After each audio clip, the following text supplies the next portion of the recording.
bagaimana menempatkan zikir? Kan ada hadis afdalu dzikri la ilaha illallah, hadis Imam Tirmizi. Zikir paling afdal adalah la ilaha illallah. Zikir itu terjemahan. Kalau saya nerjemahin nggak begitu. Zikir paling lezat adalah la ilaha illallah. Ada zikir juga astagfirullah. Kapan ditempatkan? Zikir istighfar itu namanya zikir prakondisioning. Jadi sebelum kita menikmati kelezatan zikrullah la ilaha illallah, bersihkan dulu wadahnya. Ini gelas saya bersihkan dulu, baru saya tuang air. Airnya bersih, tempatnya kotor, saya jijik Pak mau makan mau minumnya. Benar ya? Kalau sudah begitu, tempatnya terbuka, kasih penutup supaya kalau ada lalat masuk dia enggak nempel ke dalam. Nah, itu disebut sholawat. Jadi sholawat itu penutup dari semua zikrullah. Jadi pangkalnya istighfar, puncaknya la ilaha illallah, ujungnya salawat kepada Rasulullah SAW. Maka siapa yang berzikir tidak dimulai istighfar, dia tidak akan merasakan getaran-getaran zikir. Siapa yang berzikir tidak sampai kepada la ilaha illallah, dia tidak akan merasakan nikmatnya dan lezatnya zikrullah. Siapa yang berzikir tidak ditutup dengan salawat kepada Rasulullah, nanti mau masuk surga tersesat mulu Pak. Di padang mahsyar baru bangunnya udah sesat, bahkan di alam barzakh dia tersesat. Jadi supaya gak tersesat bagaimana? Nah, maka ada orang gak sabar, langsung aja deh kita salawat. Ya boleh juga. Kan banyak nih sekarang lagi banyak zikir-zikir salawat, tapi digunakan untuk nangkap jin. Salah penggunaan. Benar gak? Bagi menghadapi tukang sihir pakai salawat ya. Salawat itu mahar langit dan bumi. Ini istilah baru ya. Apa kata Nabi? Siapa yang berdiri dari satu majelis ya, walam yusalli alayya, dan tidak zikir kepadaku, maka baginya kerugian pada hari akhirat. Dalam hadis yang lain, hadisnya hasan ya, man nasya salat alayya khati'a tariqal jannah. Siapa yang lupa salawat kepadaku, maka dia akan lupa jalan menuju surga. Khati'ah, keliru. Mau Pak nanti keliru. Jadi nih saya kasih ijazahnya Pak ya. Al-wirdul asas dulu pernah kita kasih di sini. Namanya wirid asas. Pertama syahadat dulu. Asyhadu an la ilaha illallah. Ingat ya, syahadat dulu. Jadi setiap kalau mau zikir perbaharui syahadat. Asyhadu an la ilaha illallah. Asyhadu anna Muhammadar Rasulullah. Kalau perlu dimaknai, aku bersaksi tiada yang berhak disembah kecuali Allah, bahwa Nabi Muhammad itu utusan Allah. Beristighfar. Astaghfirullah. Nah, istighfarnya berapa Pak? 100 kali. Pelan-pelan aja. Bayangkan semua dosa yang kita lakukan. Satu-satu sebutin. Dosa mata sekian. Ada 7 anggota, ada 10 bagian di badan, masing-masing 10 dosa. Udah Pak, jadi 100 dia. Ya, inilah hakikat zikir Nabi. Beliau beristighfar setiap hari 100 kali. Bedanya beliau nggak punya dosa zahir, nggak punya dosa batin. Beliau menganggap kurang syukurnya sebagai dosa. Nabi itu sholat sebanyak-banyaknya. Kenapa? Beliau mengatakan, afala anakuna abdan syakura. Kenapa aku tidak boleh menjadi hamba yang bersyukur? Udah sholat begitu, beliau masih merasa kurang bersyukur. keluar dari tempat buang air beliau mengatakan, ghufranak ya Allah, ampuni aku kurang mensyukuri nikmat bisa buang air. Yang pernah mengalami mampet tuh ya selangnya, pernah nggak? Sakitnya bukan main, bener.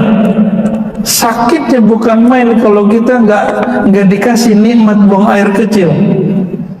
Maka Nabi bersyukur, Nabi menangis, Pak, mengatakan ghufranak, ya Allah ampuni aku. Jadi Nabi minta ampun bukan dari dosa. Nabi minta ampun karena kurang syukur. Ini beda istighfar kita dengan istighfar Nabi. Kalau kita benar-benar berdosa, karena dosa kita banyak, belum lagi dosa batin. Kalau ditambah begitu bisa 200 istighfarnya. Dan cukup 100 dulu. Nah, Anda mengamalkan sunnah Nabi. Tuh angka dari Nabi bukan? Dari Nabi, Pak. Setelah itu baca La ilaha illallah. Kalau waktu luang Bapak misalnya udah pensiun nih, udah pensiun Pak. Nah, kalau udah pensiun saya kasih yang panjang ya Pak. Kalau yang mudah-mudahan nih kita kasih yang pendeknya aja. Yang pendek-pendek itu mudah, la ilaha illallah cukup, titik. 100 kali. Bagi yang sudah pensiun atau lagi musim libur, la ilaha illallah, Allahnya dipanjangkan. Wahdahu la syarikalah, lahul mulku wal hamdu wa huwa ala kulli syai'in qadir. Di makna itu lahul mulku walahul hamdu, miliknya lah semua kekuasaan, semua kerajaan, miliknya lah semua pujian. Maka kalau kita dipuji, yakinkan, i'tikadkan pujian itu kembali kepada Allah, baru boleh Pak menerima pujian. Jadi kapan kita nggak pantas menerima pujian? Kalau kita menganggap pujian buat kita, gitu. Tapi kalau kita dicaci maki orang, jangan yang dikembalikan kepada Allah. Itu emang kita Pak yang jelek, ya. Berapa kali?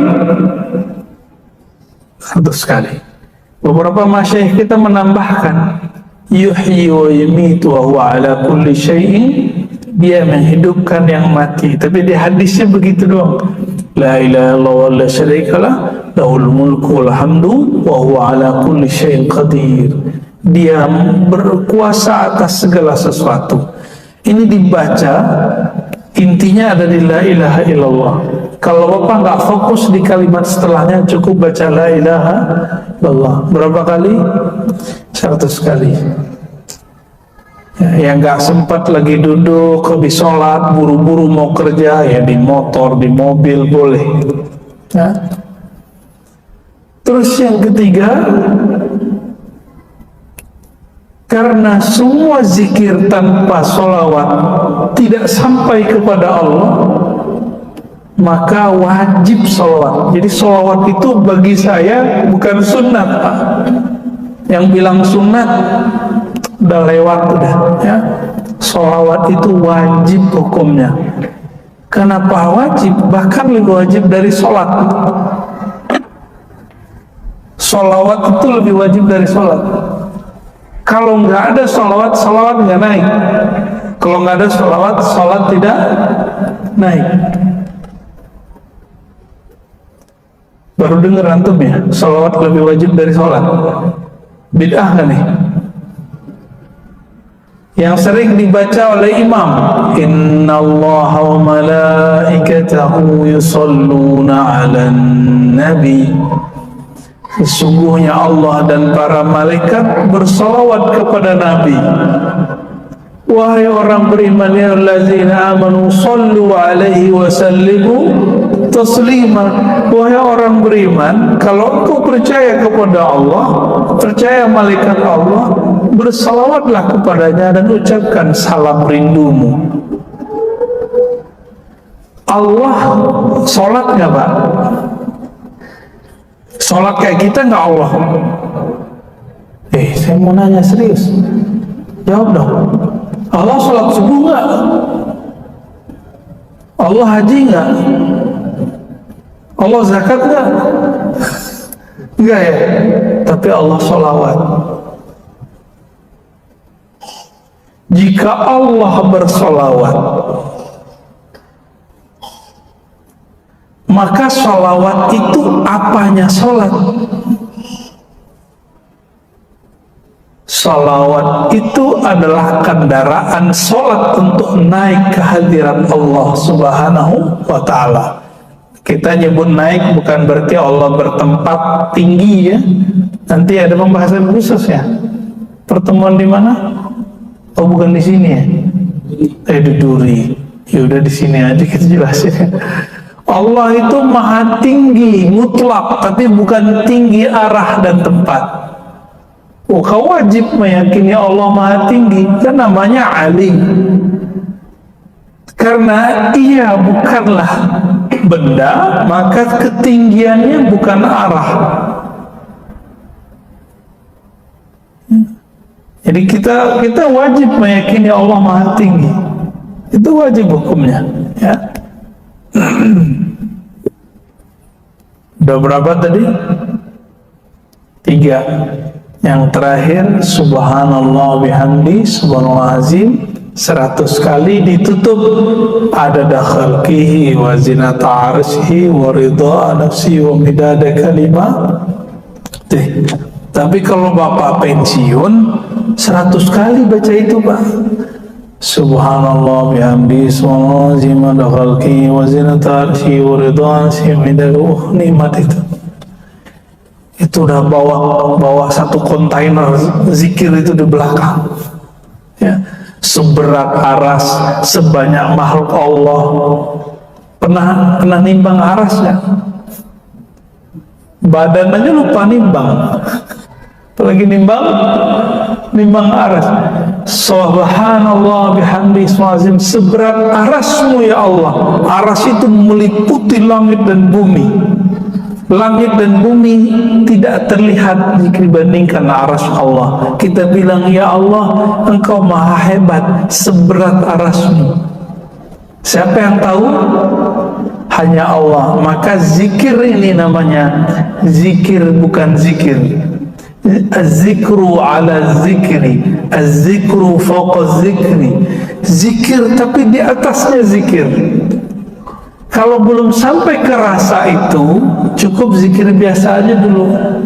Jadi kalau belum muncul nih rasa, alam semesta berzikir, maka lebih afdal zikir subhanallah bihamdi subhanallah azim tanpa tambahan. Gitu sebenarnya secara ilmu qalbu ya.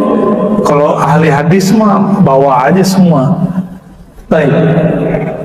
Ahli hadis ini membawakan bahan, ahli zikir meramunya, meraciknya menjadi thariqah zikir.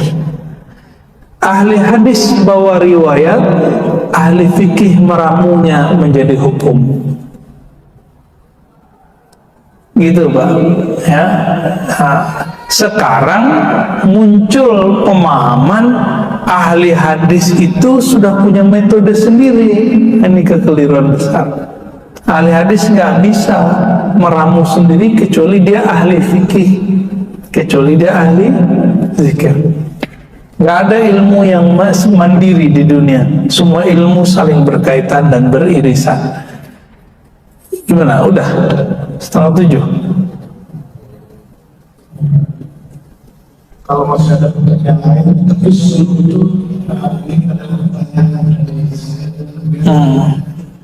ngambil estafet nih. Iya, fadal. tentang zikir juga. Bagi kita awam, mungkin kita mengambil zikir itu yang ada di Quran dan hadis yang pasti. Namun zikir yang dari para ulama yang melaksanakan itu kan tinggal. Kita kan begitu tahu dengan kondisi zaman sekarang siapa yang bisa. Yang pertanyaan saya, apakah kita termasuk bersama andaikan kita dengar hanya dari online, dari ini atau dari selama umum di apa namanya ya di forum yang kita tidak kenal dan langsung bertemu dengan guru. Apakah itu masih bersanad? Iya bersanad tapi online. Sanad online. Sanad juga Pak. Anak kita sekolah online, sekolah offline, beda nggak hasilnya? Beda efeknya? Kalau sekolah online, itu tengkar mak-maknya dahsyat sekali. Ayo deh, adanya masih beda. Itu semua mak-mak mengalami hal itu. Ya, dia kira anaknya kok bodoh, padahal semua anak begitu. Di dalam diri kita, kalau kita ngaji online, Bapak akan berurusan dengan itu, Pak. Ini bener gak ya, bener gak ya, begitu. Itu berkelahinya dalam diri. Tapi kalau ketemu guru yang mumpuni, hilang semua itu. Karena dalil itu ada pada diri guru. Dalil yang hidup namanya guru yang bersanad. Dalil yang tertulis kitab. Ya. Jadi sebenarnya kalau ada guru kita bersanad itu lebih afdol daripada lembaran-lembaran kertas. Kertas ini kan mati Pak. Kertas-kertas zikir itu. Ada nyawa nggak kertas itu? Nggak ada. Yang ada nyawa si kolbu ulama ini. Karena dia punya nyawa, punya spirit, dia bisa mewariskan spiritnya kepada kita. Kalau buku kan nggak bisa. Masa kirim Fatihahnya ke kertas kan? Tidak kertas, nggak bisa. Online, bagaimana online? Ya, karena zaman ini ilmu mudah, maka orang sekarang bisa ngambil ilmu apa aja dengan mudah. Tapi saya ingatkan, kalau belum kenal gurunya, belum dapat izin darinya, terus ngamalin zikir via online, yang zikirnya bukan diambil dari Quran dan Sunnah, saya khawatir baru cerita khodam-khodam tadi itu terjadi. Dan ini sudah banyak di YouTube tuh, zikir kulhu geni, ijazah ya mahar sekian, zikir ini zikir aneh-aneh zikirnya ya. Akhirnya apa yang terjadi? Nggak satu dua yang udah mulai begini ya, karena nggak ada yang guidance. Orang di guidance aja belum tentu lulus, gimana yang sendiri? Jadi umur Bapak berapa Pak? Maaf nih, 6. Udah wajib Pak. Udah wajib belajar zikir udah. Jangan online lagi. Cari gurunya, minta bimbing. Ustaz, Kiai, Syekh, bimbing saya. Gitu. Ya. Mau sampai kapan lagi? Emang jamin nggak kena corona habis ini? Kan nggak juga, kita nggak tahu. Minimal kita punya garansi bahwa zikir kita bersanad kepada Rasulullah SAW. Jadi bolehkah lewat online? Boleh jika zikirnya yang zikir yang umum, Ratibul Hadar, Ratibul Atas, zikir-zikir yang biasa-biasa. Tapi kalau zikirnya namanya aneh-aneh, kalau namanya ke bahasa lokal, tolong jangan diamalkan. Karena iblis itu Pak, nama aslinya kan Azazil. Itu tadinya ahli zikir. Azazil ini dulu yang jaga surga dan dia ibadah di surga. Azazil ini dipecat dari malaikat. Dia turun punya dendam. Dia punya tentara 70.000. 70.000 ini masing-masing 70.000 itu punya tentara lagi di bawahnya. Kerjaannya ngapain? Godain-godain orang-orang yang suka zikir, suka ngaji. Bagaimana coba supaya tidak kemasukan setan? Jadi kemasukan setan lebih bahaya daripada kemasukan jin, kesurupan. Orang kesurupan biarin aja dia begitu tukang-tukang sendiri kan. Kalau sudah kemasukan setan, gawat. Ya. Itu mulai gawat. Was-was dibilang ilham. Dia was-was, tapi dia bilang ilham. Jadi kalau ada guru itu, guru ada, setannya kabur, kira-kira begitu. Karena jaminannya Rasulullah, kalau dia bersanad, bersilsilah, ya silakan dicari Pak. Ini kan di Kampar ada negeri 1000 suluk ya. Ya, kesana lah. Ya, ini kan bulan puasa ini, di sana kayaknya zona-zona hijau nih. Udah kesana aja. Ngapain lagi kan? Ustadz saya ngurus ini, ngurus itu. Mau sampai kapan ngurus ini selesai? Urus diri sendiri. Ku anfusakum dulu, walu ahlikum. Itu kan dalil kalau orang kan biasa menerjemahkan jaga dirimu, keluargamu. Itu terjemahan biasa. Ku anfusakum ahlikum itu kamu mau jaga orang, mau ngurusin yayasan, masjid, sekolah, itu orang. Kapan kamu jaga dirimu sendiri? Gitu. Ya. Ya belum lama ini juga ada sahabat saya bilang, Ustadz saya imam di masjid, tapi guru saya nyuruh suluk. Kamu ngimamin masjid, tahun depan kalau umur panjang masih bisa kan? Ya. Tapi rokaatnya sekian Ustaz, kalau saya nggak jadi imam, rokaatnya bisa berkurang dari 20 menjadi 11. Ya nggak apa-apa tuh. Ntar ente pulang balikin lagi di 20. Tapi tahun depan kalau kita meninggal, kita belum sempat zikir latihan, gimana? Kan nggak bisa balik Pak.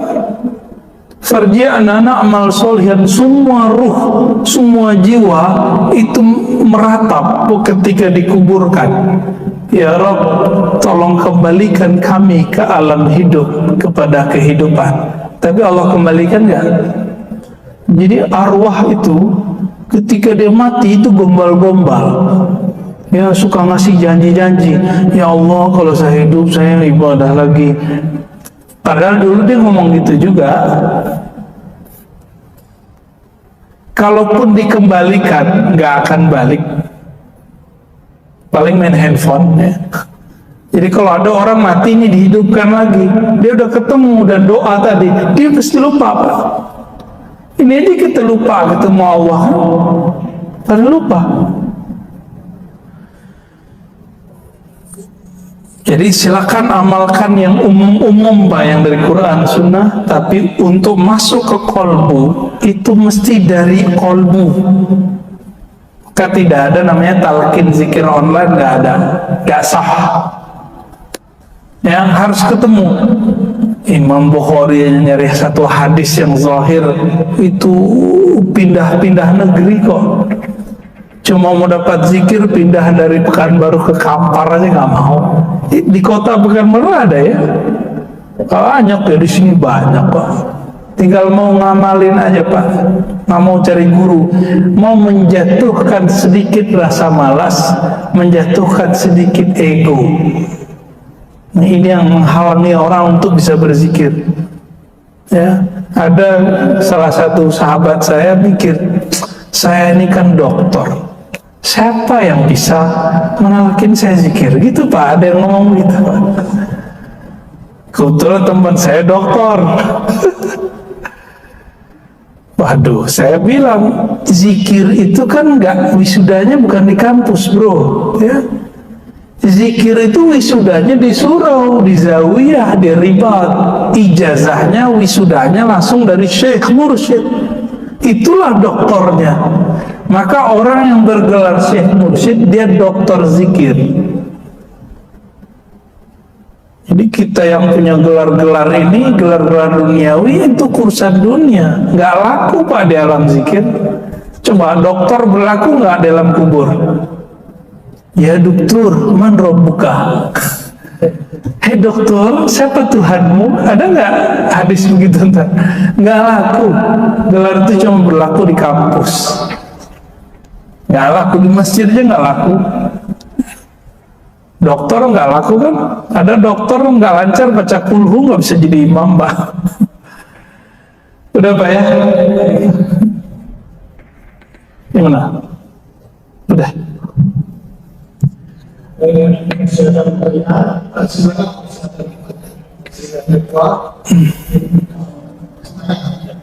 Ya. Ya, ringkas pertanyaannya. Assalamualaikum.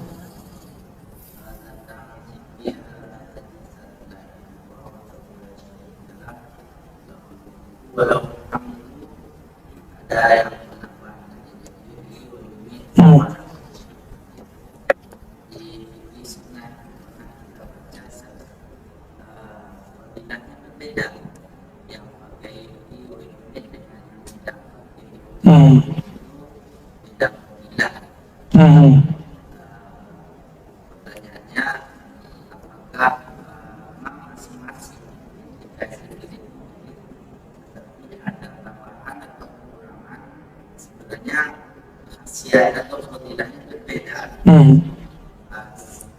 sama seperti adanya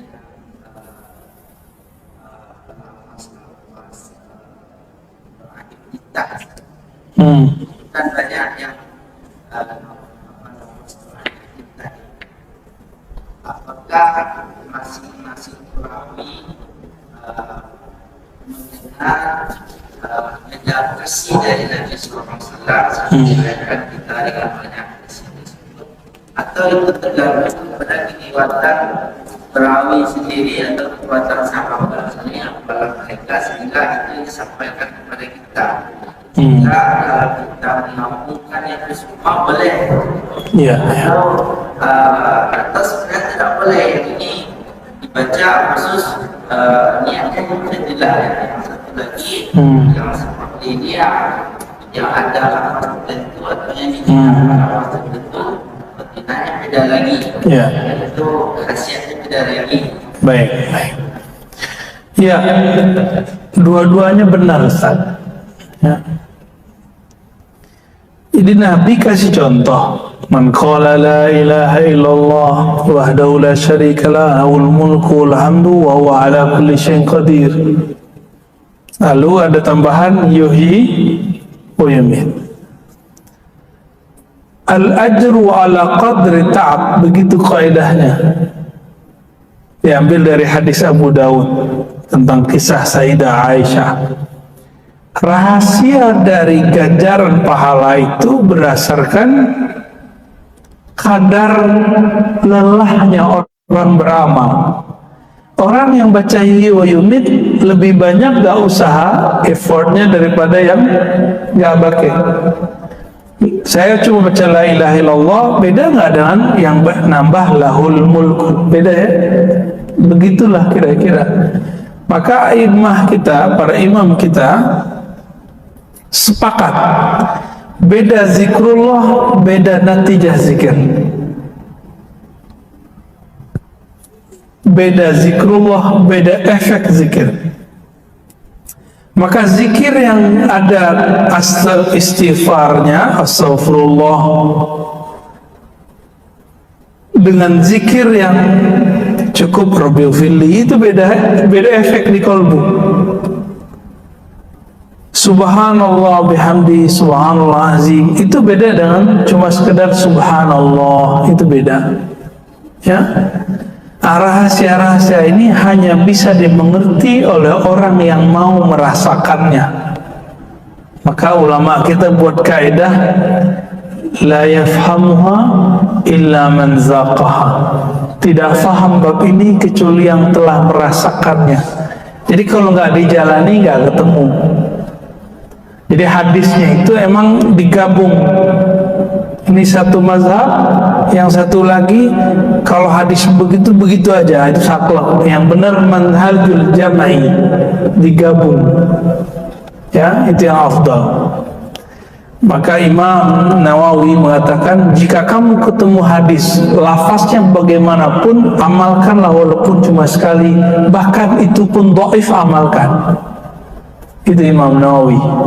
Ya, silakan diamalkan dengan semua versinya.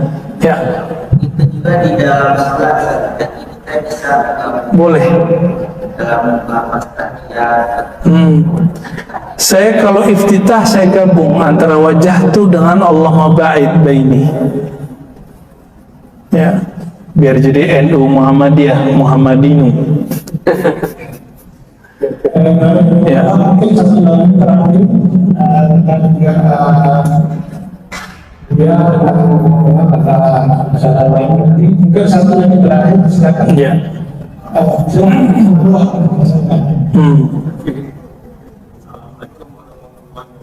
Assalamualaikum.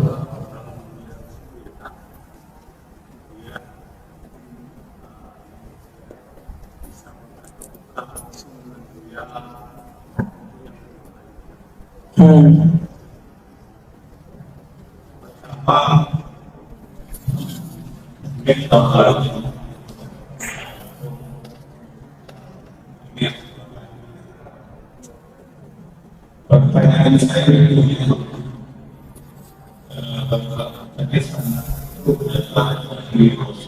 Sallallahu alaihi wasallam.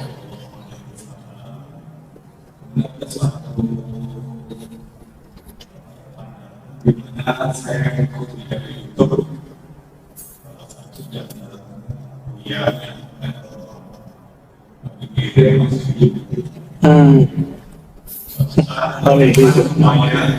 Ya. Amalan. Iya, iya. Jadi ada temannya bapak ketemu Nabi Khidir, terus dikasih zikir. Iya. Tahu dari mana dia itu Nabi Khidir? Itu dulu pak. Ini bisa iya, bisa enggak. Ya. Ya. Saya bertanya kepada ahli Hidriyah, ahli Thariqat Nabi Khidir itu. Jadi Thariqatnya ada pak. Kalau kita mengalami kejadian ini, tahu dari mana kalau ini beneran Nabi Khidir atau itu setan? Kata beliau, istafti qalbak, tanya hatimu, sirmu, sir di dalam jiwamu itu tahu bahwa ini setan atau bukan setan. Maka Nabi Muhammad mengatakan, man ra'ani fil manam faqad ra'ani fa inna syaitan la yatamassalu bi. Siapa yang mimpi ketemu aku, itu sirnya yang mimpi, Pak. Begitulah ketemu semua para nabi. Jadi tidak hanya Nabi Muhammad sebenarnya, tapi semua para nabi tidak bisa diserupai oleh setan. Tapi ulama kita ikhtilaf, beda pendapat. Apakah setan bisa menyerupai wali? Yang benar bisa. Jadi setan bisa menyerupai wali, tapi tidak bisa menyerupai nabi. Kecuali ulamanya, kita tahu namanya dan ulamanya pewaris, dan kita bersanad kepada ulama tersebut, insya Allah itu garansinya. Bagaimana dengan Nabi Khidir? Nabi Khidir ini kan gurunya para nabi. Nabi sudah nggak ada, maka sekarang dia jadi gurunya para wali. Kalau calon-calon wali itu beruntung dia ketemu Nabi Allah Khidir. Nabi Musa aja berguru ke Nabi Khidir, masa wali enggak? Oh enggak ada Ustaz, semua orang terdahulu udah mati. Ya itu pemahaman ente, kan ayatnya enggak ngomong tentang Nabi Khidir mati. Ya. Kalau begitu setan seharusnya udah mati dong, iblis udah mati dong, jin udah mati. Enggak, jin itu kalau enggak dia berperang sesama mereka atau terbunuh karena berperang dengan manusia, dia enggak mati-mati Pak. Jin lebih mulia Nabi Khidir apa Nabi jin? Ya, Nabi Khidir itu kan tinggalnya di laut, kita nggak tahu di mana lautnya. Dan sangat mungkin ada seseorang bertemu Nabi Allah Khidir lalu dikasih ijazah. Apa status ijazahnya? Ijazah zikirnya ini berlaku untuk dirinya sendiri. Ya, boleh nggak diamalkan? Boleh, karena dia setaraf dengan ilham. Ilham, mimpi, ketemu Nabi, ini berlaku untuk diri sendiri. Ya. Boleh nggak diamalkan orang? Nah, proses pengajaran ke orang nanti ada proses panjang, ada proses tashihnya. Nanti dalam waktu kita bahas. Ini nggak ada tema bahas Khidir kan? Oh, berarti nanti kalau umur kita panjang, nggak ada halangan kita bahas. Pembahasan khusus Pak. Saya bedah kitab kecil, kita buat daurah nanti ya.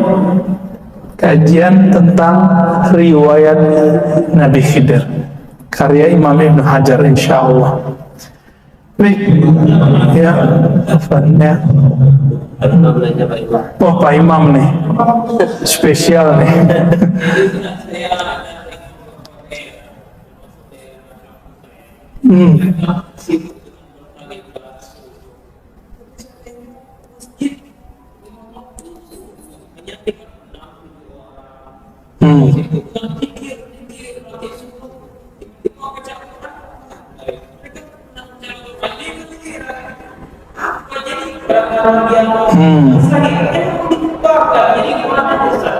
Itu salah tarekatnya atau salah dia? Ya, ada orang dibacain Quran kesurupan, salah Quran apa salah orang yang kesurupan? Di kampung Bapak, Pak Imam, orang bertorikot jarang ke masjid. Di kampung saya kebalikan. Ya, di Jawa, di tempat di Jakarta, orang baru dapat roti itu rajin sholat. Jadi itu urusannya bukan mata torikot, urusannya orang ini diajarin ilmu zikir, tapi dia nggak diajarin ilmu fikih. Maka PR kita Pak Imam ngajarin jamaah. Jadi Pak Imam harus pulang kampung sekali sebulan ngajarin jamaah. Jadi harus belajar zikir juga biar dia percaya bahwa Pak Imam ini bukan jamaah yang nyusup, bukan ustadz yang anti dengan mereka. Ini survei, saya kan dari kecil sudah hidup dengan mereka. Kemudian baru ikut macam-macam aliran. Dan emang krisis fikih sejak kapan? Semenjak terjadi Gestapo itu dulu. Jadi ketika dulu masa PKI itu Pak, kan nggak boleh orang ngumpul-ngumpul. Di masa Soeharto juga nggak boleh orang ngumpul. Baru belakangan akhirnya orang-orang ahli zikir yang dulu masjid musola surau itu adalah madrasah, syekh mursyidnya jago baca kitab. Kalau nggak jago baca kitab, dia punya khalifah yang jago baca kitab. Bercerailah antara surau dengan madrasah. Maka sekarang coba lihat di negeri kita, mohon maaf ya, rata-rata Sumatera kecuali Aceh, itu masjid surau tarekat sudah pisah dengan pesantren. Bapak kalau ke Jawa enggak, ke Jawa pesantren plus tempat suluk. Jadi ahli zikir ini enggak jauh-jauh dari ahli kitab, enggak jauh-jauh. Ini kurangnya kita Pak. Ngakulah antum punya ijazah macam-macam yang orang bertorikot, tapi ngaku aja bahwa kemampuan berdalil kurang. Dan saya langsung nanya, bahkan banyak yang langsung datang. mursyid torikot masih meragukan dia apa yang diamalkan, udah berijazah. Kenapa? Cuma diajarkan zikir tapi tidak ajarkan fikih. Jadi PR kita apa, Imam?